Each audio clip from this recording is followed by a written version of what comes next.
Let's be honest, you've probably called yourself lazy more times than you can count. Maybe it was when you skipped a workout, ignored a deadline, hit snooze for the third time, or binged videos when you knew you had work to do. You tell yourself, I'm just lazy. I lack discipline. I don't have what it takes. But here's the truth, you're not lazy. You're addicted to comfort.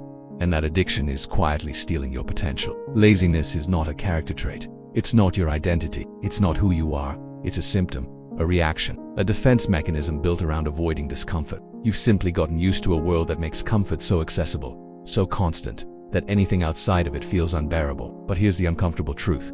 Comfort zones kill dreams. Modern life has made it incredibly easy to avoid hard things.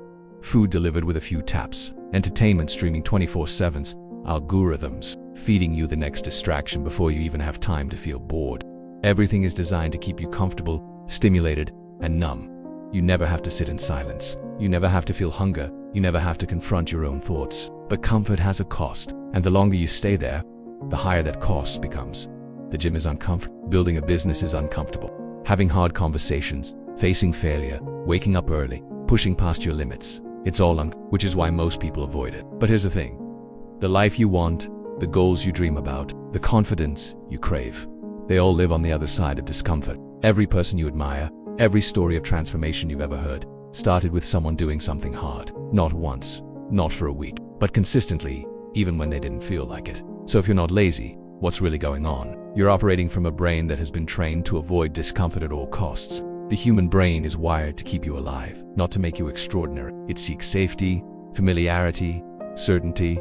In prehistoric times, this helped us survive. But in today's world, it's the very thing that holds us back. That craving to avoid pain, to conserve energy, to stay where things feel easy and predictable. That's what's keeping you stuck. When you reach for your phone the moment things get boring, that's not laziness, that's escape. When you skip the gym because your bed is warm and the weights are heavy, that's not weakness, that's comfort addiction.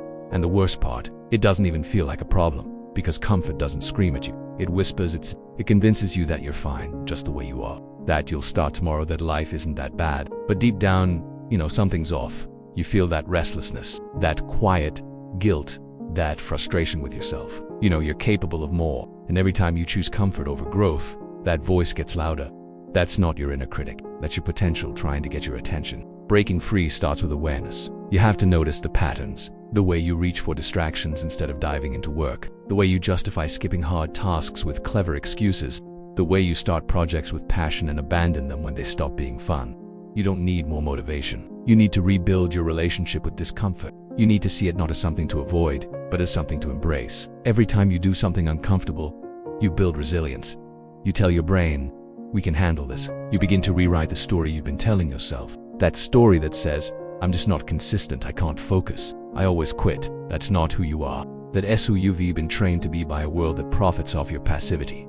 The key is to start small. Discomfort doesn't mean pain. It means resistance, challenge, growth. Set your alarm a little earlier and actually get up. Say no to the distractions and yes to one focused hour. Go to the gym, even if you don't feel like it. Have the difficult conversation. Eat the meal that fuels your body instead of the one that soothes your emotions. These small wins create momentum, and momentum beats motivation every time. You'll never feel like changing your life. You'll never wake up one day magically disciplined. You become disciplined by showing up on the days you don't want to.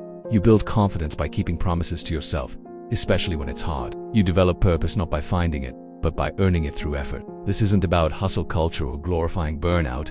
This is about reclaiming control. You've outsourced your energy to dopamine hits and comfort zones. It's time to take it back, because your goals don't care how tired you are. Your dreams don't care that Netflix released another season. Your future doesn't care about your excuses. It only cares about what you do. Think about this. The person you want to become already exists. They're just waiting for you to stop choosing ease over evolution. That confident, focused, driven version of you. They're not buried in motivation videos or morning routines. They're built in the moments you decide to lean into the hard stuff. Yes, comfort feels good, but so does progress. So does discipline, so does waking up proud of yourself. The difference, one gives you a dopamine hit, the other gives you direction. One fades the moment you close the app, the other compounds over time. You get to choose every single day, and that choice becomes your identity. You are not a lazy person. You are a person who has settled into a comfortable life. A life that feels safe but unfulfilling. A life that's predictable but stagnant. And that's okay. Many people live there forever. But if you're still watching this, you're not one of them. You're someone who knows there's more. Who feels that fire? who's tired of living below their potential. So what now? Don't wait for motivation. Don't wait for the perfect time. Don't wait for life to force you out of your comfort zone. Start with something small, right now. Stand up, do one push-up, write one sentence, turn off the distraction and face the thing you've been avoiding. Prove to yourself that you're stronger than your excuses, that you can choose action over apathy. Because once you start, even just a little something shifts. You begin to see that discomfort isn't the enemy. It's the pathway, the pressure that forges strength, the storm that clears the way, the fire that purifies your potential. And suddenly, every excuse becomes an opportunity. Every challenge becomes a chance. Every moment becomes a choice. You don't have to be extreme, you just have to be consistent. One small step a day is all it takes to leave your comfort zone behind. And once you do, you'll wonder why you waited so long. Because out here, outside the bubble of ease, life is hard, but it's also real, raw, beautiful, alive. So stop calling yourself lazy. You're not broken. You're not weak. You've just been comfortable for too long. And now, it's time to wake up, step up. Your future self is counting on you.